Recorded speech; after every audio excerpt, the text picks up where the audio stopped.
முதல்ல நீ முதல்ல நன்றியை பத்தி பேசுறது தகுதியற்ற மனிதர். சாத்தான் வேதம் வந்துன்னு சொல்லுவாங்களா நம்ம கிராமங்கள்ல, அதான் இவர் நன்றியை பத்தி பேசுறாரு.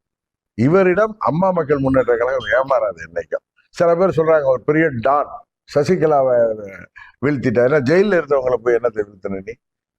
அது மாதிரி ஓபிஎஸ் வீழ்த்திட்டார். ஓபிஎஸ் போய் அந்த வலையில மாட்டிக்கிட்டார் பாவம். டிடிவி தினகரன் என்றைக்கோ வெளியில வந்து உங்களை போன தேர்தலில் நீங்க ஜெயிக்க முடியாத காரணம் என்னன்னு இந்த அவரை தூக்கி பிடிக்கிறவர்களுக்கு தெரியும். கரெக்டா? நாங்கள் வெளிப்படையாக 29 தொகுதிகளில உங்களுக்கு அவர்கள் தோல்விக்கு காரணம் தெரியும்.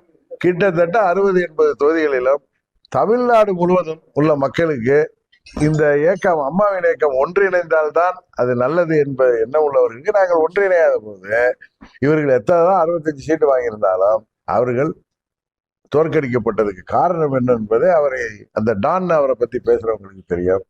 ஒரு கட்சியில எல்லாரையும் பிடிச்சி வச்சுட்டு தலைவர் பதவியில இருக்கிறது பணபலமும் அன்றைக்கு ஆட்சி பலமும் இருந்தப்ப எல்லாரையும் ஏமாற்றி உட்கார்ந்துட்டு இருக்கலாம். இனி வர்ற தேர்தலில் அதோடைய பலனை அவர்கள் பார்க்க போகிறார்கள்.